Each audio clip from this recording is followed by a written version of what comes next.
Hello students, नमस्कार। आज हम बात करने जा रहे हैं रेशनल नंबर, जो कक्षा 8 का टॉपिक है, फर्स्ट चैप्टर है।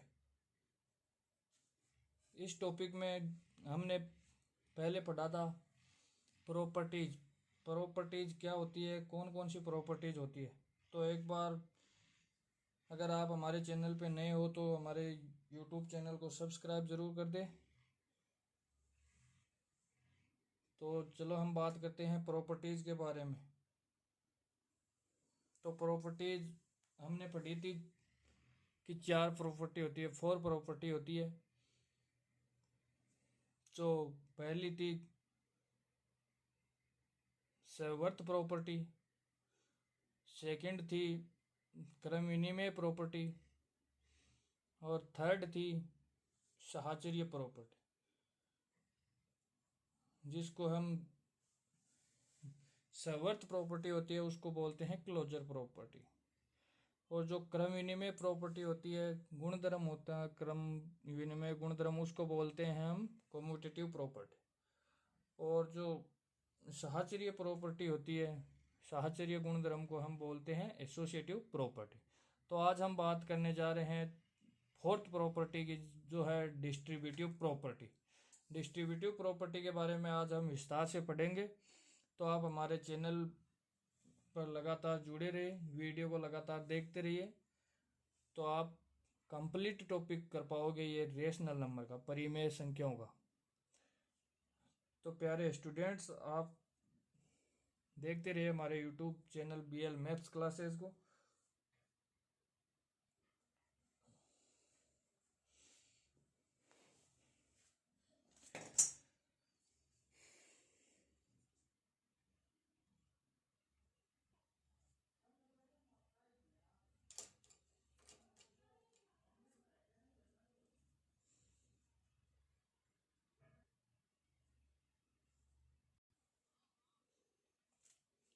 तो ये डिस्ट्रीब्यूटिव प्रॉपर्टी, वितरकता गुणधर्म। वितरकता गुणधर्म ये एक योग पे लागू होता है और एक घटाव बाकी व्यकलन पे लागू होता है, सब्ट्रैक्शन पे भी लागू होता है। तो ये जो गुणन की वितरकता योग पे हम पढ़ेंगे, एडिशन पे पढ़ेंगे, तो हम लिखेंगे A/B कोष्टक C/D। इसमें 3 परिमेय संख्या होगी, जिसमें 2 कोष्टक में होगी, एक गुणा के रूप में बाहर होगी। तो लिखते हैं A/B कोष्टक C/D प्लस E/F। अगर योग पे पढ़ते हैं तो यहाँ प्लस आएगा, और व्यकलन पे पढ़ते हैं, घटाव पे सब्ट्रैक्शन पे पढ़ते हैं तो माइनस E/F आएगा। तो E/F कोष्टक बंद कर देते हैं। फिर इसको डिस्ट्रीब्यूटिव प्रॉपर्टी वितरकता के नियम पे इसको खोलते हैं कोष्टक को, A/B मल्टीप्लाई, इसको A/B को पहले कोष्टक के अंदर वाली पहली संख्या से मल्टीप्लाई करते हैं, C/D से मल्टीप्लाई कर दिया। फिर साइन जो चिन्ह है वो लगा देते हैं, प्लस का है तो प्लस का, माइनस का है तो माइनस का लगा देते हैं। तो प्लस का चिन्ह आ गया। फिर A/B की मल्टीप्लाई करते हैं कोष्टक के अंदर दूसरी बची हुई संख्या के साथ, A/B मल्टीप्लाई E/F। इस प्रकार हम ये योग पर देखते हैं वितरकता का नियम। तो अब हम बात करते हैं एक एग्जाम्पल के द्वारा, इसको समझने की कोशिश करेंगे। तो लगातार आप हमारे वीडियो के साथ जुड़े रहिए और देखते रहिए। अगर अच्छा लगे तो एक बार फिर से लाइक और सब्सक्राइब जरूर करना, अगर आपने नहीं किया है तो अब हम लेते हैं A/B। A/B की जगह हम ले लेते हैं 1/2, फिर कोष्टक। फिर C/D की जगह कोई भी दूसरी संख्या ले लेते हैं 3/4, फिर प्लस।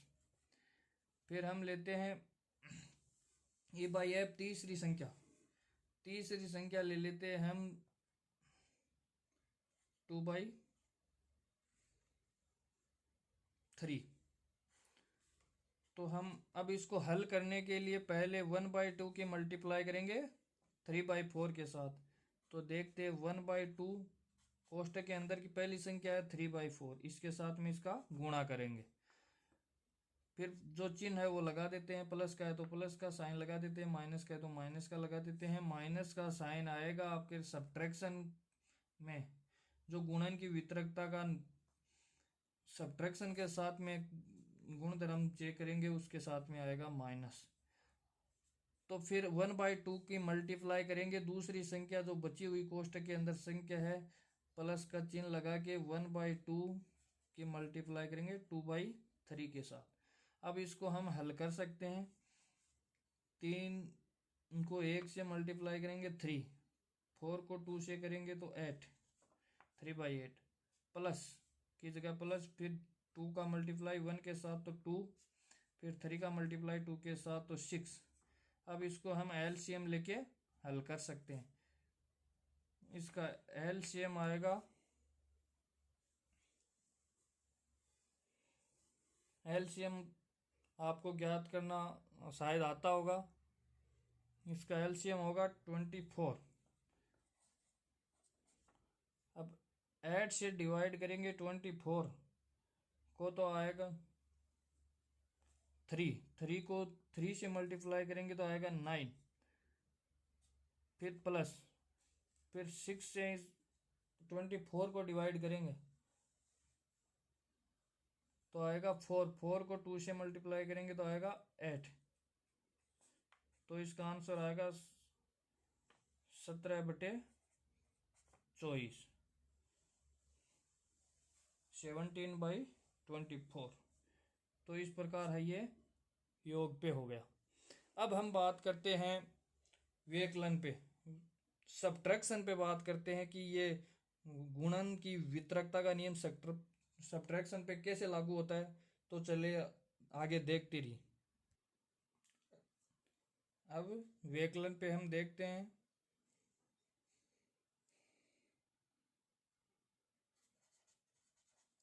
व्यकलन सब्ट्रैक्शन,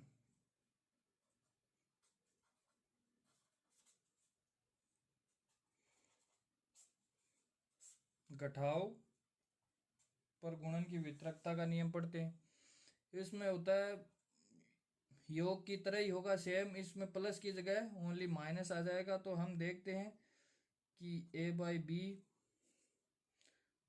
कोष्टक c/d, प्लस की जगह ओनली नेगेटिव आएगा e/f। इसको हम खोल देते हैं। उसी प्रकार हम मल्टीप्लाई कर लेते हैं a/b, जो कोष्टक के बाहर है उसको अंदर वाली दोनों संख्याओं के साथ मल्टीप्लाई कर देते हैं। a/b मल्टीप्लाई c/d, नेगेटिव है तो नेगेटिव का चिन्ह लगा देते हैं, माइनस का चिन्ह लगा देते हैं। फिर a/b को मल्टीप्लाई कर देते हैं बची हुई संख्या e/f के साथ। इस प्रकार हम सोल्व कर सकते हैं। एग्जाम्पल लेके हम हल कर सकते हैं। जैसे आपको पहले बताया था एग्जाम्पल, उसके आधार पे आप इसमें भी एग्जाम्पल लेके हल कर सकते हो। मैं बता देता हूँ आपको एग्जाम्पल नंबर 2 की हम बात करते हैं। इसमें देखते हैं कि 1/2 a/b की जगह ये संख्या रख लेते हैं। सेकेंड हम परिमेय संख्या लिखते हैं 3/4 और नेगेटिव 2/3। अब इसको हम खोलते हैं सूत्र को, इस कोष्टक को खोलेंगे तो देखते हैं 1/2 की मल्टीप्लाई होगी 3/4, 1/2 गुणा 3/4। फिर ये नेगेटिव चिन्ह है तो नेगेटिव चिन्ह लगा देते हैं कोष्टक के अंदर। दोनों संख्याओं से ये मल्टीप्लाई होता है जो बाहर गुणा के रूप में है 1/2। तो 1/2 मल्टीप्लाई सेकेंड संख्या है 2/3 से मल्टीप्लाई कर देते हैं। अब ये इसमें आया 3/8 माइनस 2/6। अब इसका हम ले लेते हैं एलसीएम, एलसीएम आएगा 24। तो 8 का भाग देंगे 24 में तो आएगा 3, 3 को 3 से मल्टीप्लाई करेंगे इससे तो आएगा 9, फिर आएगा माइनस क्योंकि यहाँ माइनस है बीच, फिर 6, 6 का भाग देंगे 24 में तो आएगा 4, 4 को 2 से मल्टीप्लाई करेंगे तो आएगा 8। तो इसका माइनस कर देंगे तो इसको 1/24 ये सॉल्यूशन आ जाएगा। तो अब हम बात करते हैं ये प्रॉपर्टीज, गुणधर्म कंप्लीट हुए हमारे 4 इसमें प्रॉपर्टीज है जो चारों प्रॉपर्टी आपको बता दी गई है और आशा करते हैं कि ये समझ में आया होगा। अगर आपको अच्छा लगे तो एक आप लाइक और सब्सक्राइब ज़रूर करना। तो स्टूडेंट्स, हम आगे बात करते हैं अगले पॉइंट की। अगले बिंदु पे प्रॉपर्टी कंप्लीट है आपकी, तो आप इन प्रॉपर्टियों पे एग्जाम्पल लेके हल करके देख सकते हो। अब अगला पॉइंट हमारे है वो है योज्य प्रतिलोम और गुणात्मक प्रतिलोम, एडिटिव इनवर्स और मल्टीप्लिकेटिव इनवर्स। तो हम बात करते हैं योज्य प्रतिलोम की सबसे पहले। तो हमारा अगला पॉइंट है योज्य प्रतिलोम। इसको बोलते हैं एडिटिव इनवर्स।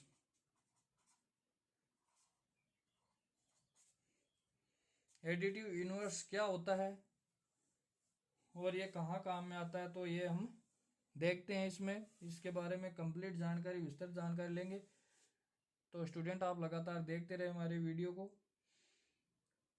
अब हम बात करते हैं योज्य प्रतिलोम। योज्य प्रतिलोम होता क्या है? योज्य प्रतिलोम वह संख्या होती है जिसको किसी संख्या में जोड़ने पर उसका मान 0 प्राप्त हो।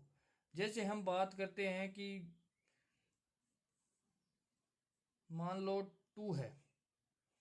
अब ये किसी संख्या 2 है, इस 2 का पूछता है अगला कि योज्य प्रतिलोम क्या है। एग्जामिनर ये पूछेगा कि 2 का योज्य प्रतिलोम लिखो, एडिटिव इनवर्स क्या है। तो हम इस संख्या में ऐसी संख्या जोड़ते हैं ताकि 0 प्राप्त हो हमें। तो हम बात करते हैं इस 2 का -2 इसमें ऐड करते हैं या -2 घटाते हैं, तो हमें प्राप्त होता है 0। तो 2 है, इसका एडिटिव इनवर्स क्या होगा? -2 होगा।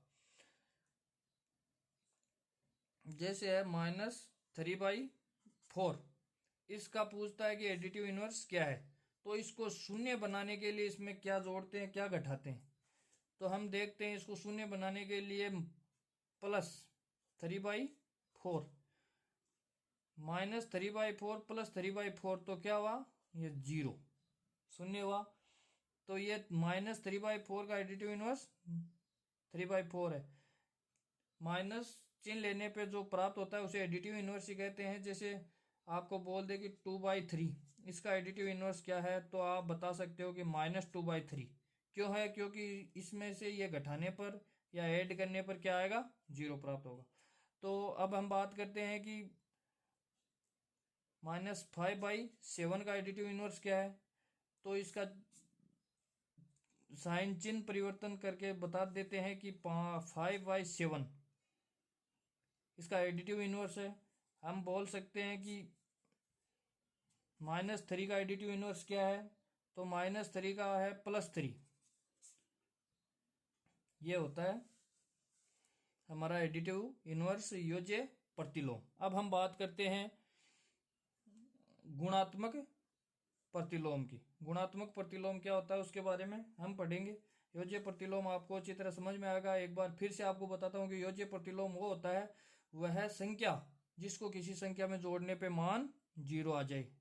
तो वह संख्या -2 है जिसको 2 में जोड़ने पे क्या हुआ? जोड़ने का मतलब हम बोल सकते हैं कि 2 + -2 = 0।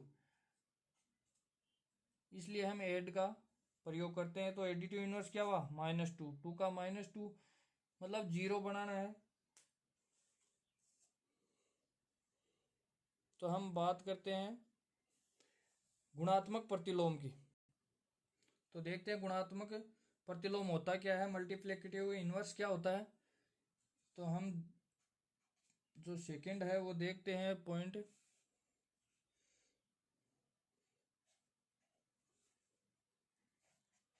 वो है गुणात्मक प्रतिलोम। तो हम देखते हैं गुणात्मक प्रतिलोम।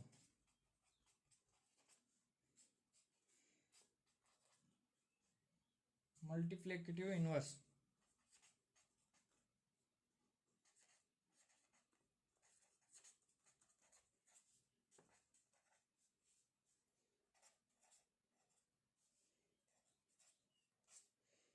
गुणात्मक प्रतिलोम, गुणात्मक प्रतिलोम किसे कहते हैं या कौन सी संख्या होती है ये गुणात्मक प्रतिलोम संख्या? वह संख्या गुणात्मक प्रतिलोम संख्या होती है जिसको किसी संख्या के साथ गुणा करने पर 1 आ जाए। तो हम देखते हैं -3 या 3 देखते हैं। 3 एक संख्या है, इसका हम गुणात्मक प्रतिलोम देखते हैं। तो गुणात्मक प्रतिलोम क्या होता है? इस संख्या के साथ ऐसी संख्या का गुणा करो कि इजिकल टू 1 आ जाए। तो इसके साथ में हम 1/3 को मल्टीप्लाई करेंगे, 3 से 3 कैंसिल होके क्या आ जाएगा? 1। तो हम कह सकते हैं कि 3 का गुणात्मक प्रतिलोम 1/3 होगा। ठीक है, क्योंकि इसका इसके साथ में मल्टीप्लाई करेंगे तो 1 आएगा। तो अब हम बात करते हैं अगली संख्या की। मान लो वो संख्या है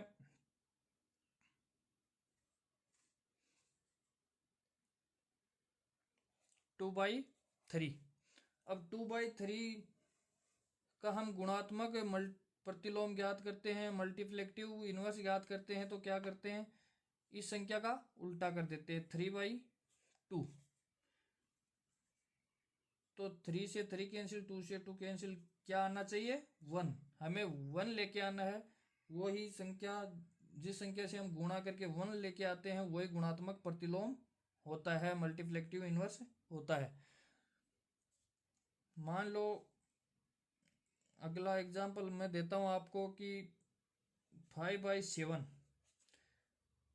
5/7 का गुणात्मक प्रतिलोम क्या होगा? तो गुणात्मक प्रतिलोम इसको उल्टा कर दीजिए, 7/5। तो 7 से 7 कैंसिल, 5 से 5, तो 1 आएगा। तो हम यहाँ पे सरल शब्दों में ये कहना चाहते हैं कि मान लो 5/7 का हमें गुणात्मक प्रतिलोम ज्ञात करना हो तो इसको हम उल्टा कर देते हैं।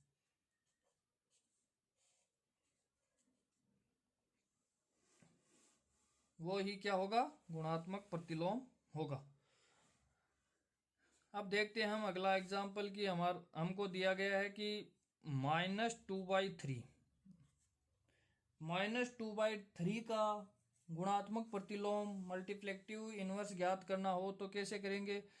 सेम उसी प्रकार इसको उल्टा कर देते हैं, 3 को ऊपर 2 को नीचे। तो ये क्या हुआ? 3/2।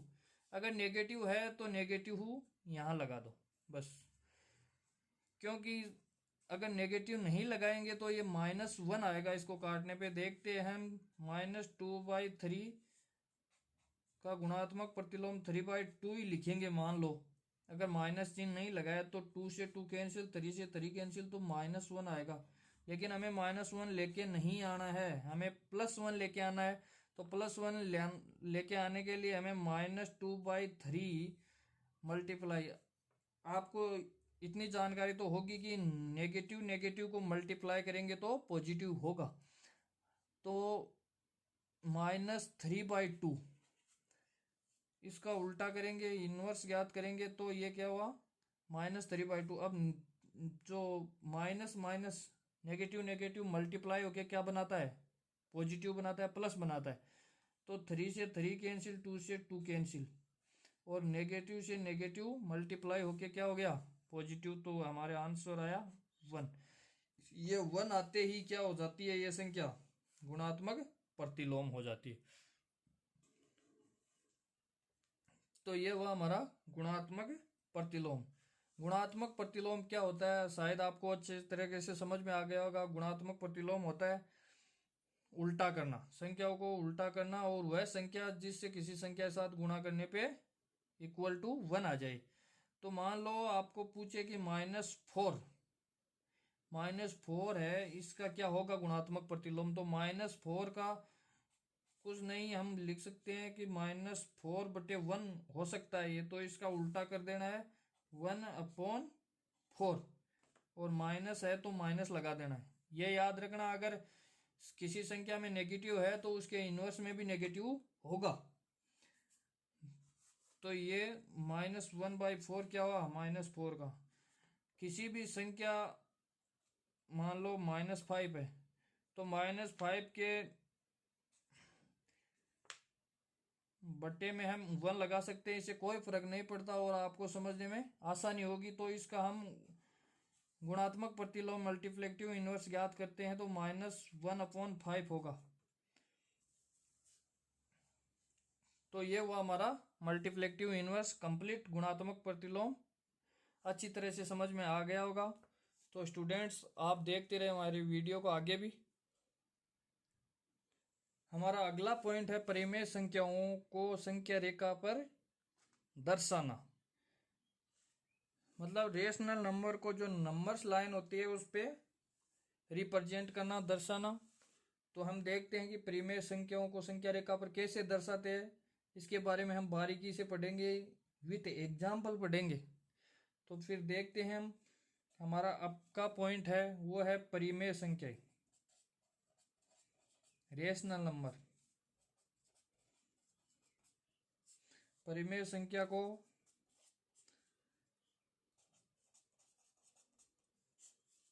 संख्या रेखा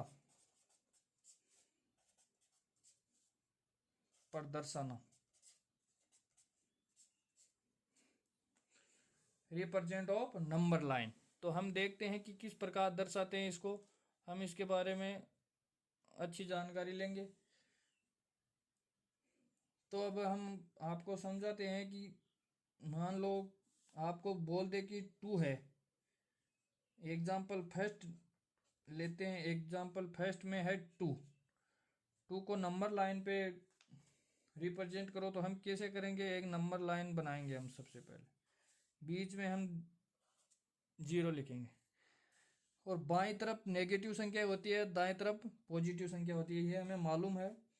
तो ये है पॉजिटिव में, पॉजिटिव 2 है तो पॉजिटिव 2 यहाँ 1 आएगा, यहाँ 2 आएगा। तो ये हमारा 2 कहाँ हुआ, यहाँ। ये हुआ नंबर लाइन। आगे हम दर्शा देंगे 3। इस प्रकार आगे चलता रहेगा। यहाँ -1 होगा, यहाँ -2 होगा। अब हम बात करते हैं अगले एग्जाम्पल की, एग्जाम्पल नंबर 2। एग्जाम्पल नंबर 2 है, मान लो कोई संख्या है 3/4। अब 3/4 को हम कैसे दर्शाएंगे, तो हमें क्या करना है, वही नंबर लाइन बनानी है। मिड पॉइंट पे 0 लिखना है। बाईं तरफ नेगेटिव संख्या आती है, ऋणात्मक संख्या आती है, और दाएं तरफ धनात्मक आती है, पॉजिटिव संख्या आती है। तो हम क्या करेंगे, सबसे पहले हम देखेंगे कि जो डिनोमिनेटर हर है, पहले तो देखेंगे कि सबसे पहले ये देख पॉजिटिव है या नेगेटिव संख्या। तो हमें पता चला देखने से कि ये संख्या पॉजिटिव है, क्योंकि इसमें कोई नेगेटिव साइन नहीं है। तो पॉजिटिव है तो हम पॉजिटिव लाइन पे जाएंगे। पॉजिटिव लाइन पे हम दर्शाएंगे कि यहाँ 1 है और यहाँ 2 है। अब हम देखते हैं कि इसका डिनोमिनेटर जो हर है उसमें कितना लिखा हुआ है, 4 लिखा हुआ है। तो हम 0 से 1 के बीच में 4 खाने बनाएंगे, 4 बॉक्स बनाएंगे, या इसको एक इकाई है, इसको हम 4 भागों में डिवाइड करेंगे। तो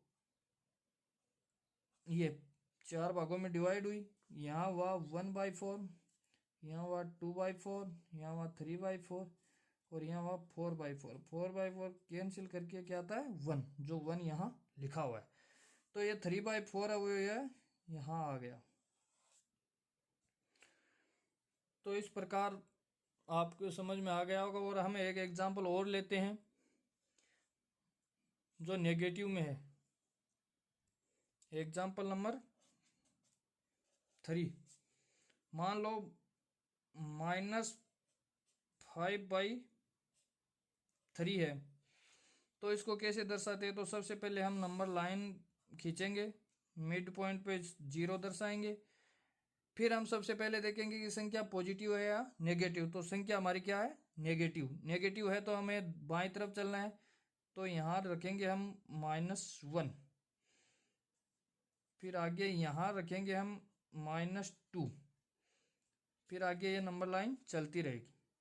तो अब हम बात करते हैं कि डिनोमिनेटर हर में कितना लिखा हुआ है, 3। तो हम एक इकाई को 3 भागों में डिवाइड करेंगे, या पहले खाने को हम 3 टुकड़ों में तोड़ेंगे। तो ये तो पहला खाना, ये दूसरा, ये तीसरा, 3 भाग हो गए। अगले के भी 3 भाग, प्रत्येक के 3-3 भाग बना लो। प्रत्येक के 3 3 भाग बन गए। अब हमें देखना है कि ऊपर कितना लिखा हुआ है 5, तो यहाँ से काउंट करो 1 2 3 4 5, 5 पे जाके रुक जाओ और यहाँ लिख दो -5/3। इसी प्रकार यहाँ ऊपर 3 है तो 3 1 2 3 इस प्रकार हम लिख सकते हैं। तो ये हमारा -5/3, यहाँ -4/3, यहाँ -3/3, तो 3 से 3 कैंसिल हो गया, -1 बच जाएगा, यहाँ -1/3। 3 का मतलब है कि पहले इकाई 0 से 1 के बीच में, प्रत्येक इकाई के बीच में, मतलब इकाई का मतलब ये होता है कि 0 से 1, 1 से 2, 2 से 3, ये एक एक इकाई हुई। एक एक इकाई को हम 3 भागों में विभाजित करेंगे। जितना डिनोमिनेटर, जितना हर होता है उतना भागों में डिवाइड कर लेते हैं। फिर जितने ऊपर अंश में लिखा गया है, नोमिनेटर में लिखा गया है, उतना हम काउंट कर लेंगे। 1 2 3 4 5 इस प्रकार हम लिखेंगे। अब एग्जाम्पल हम देखते हैं। अगला एग्जाम्पल लेते हैं हम 4। अब 4 मान लो एग्जाम्पल है 7/8। तो ये संख्या नेगेटिव में हमें पता है, तो नंबर लाइन ले लेते हैं हम यहाँ से लेके यहाँ तक। इस नंबर लाइन पे हम ये संख्या देखते हैं नेगेटिव है, नेगेटिव है तो इस नंबर लाइन को थोड़ा पॉजिटिव की तरफ 0 ले लेते हैं इधर। तो अब 1 यहाँ लिखेंगे या यहाँ आगे कर लेंगे 1, यहाँ 1 कर लेंगे। नेगेटिव है तो नेगेटिव होगा, यहाँ 2 कर लेते हैं।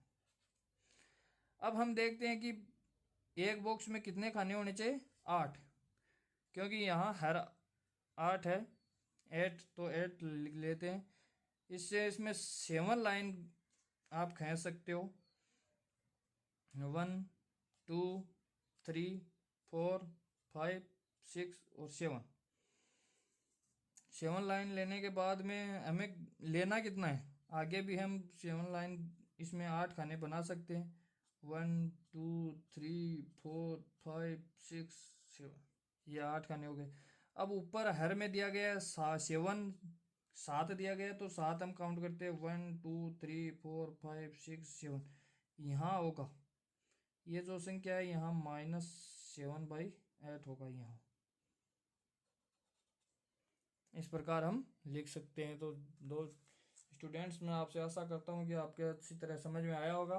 तो आप एक बार हमारे यूट्यूब चैनल को ज़रूर सब्सक्राइब कर दें ताकि आपको नई नई वीडियोज़ मिलती रहे। अगर कोई प्रॉब्लम है तो आप हमारे कमेंट बॉक्स में आके लिख सकते हो, बता सकते हो कि सर यहाँ समझ में नहीं आया।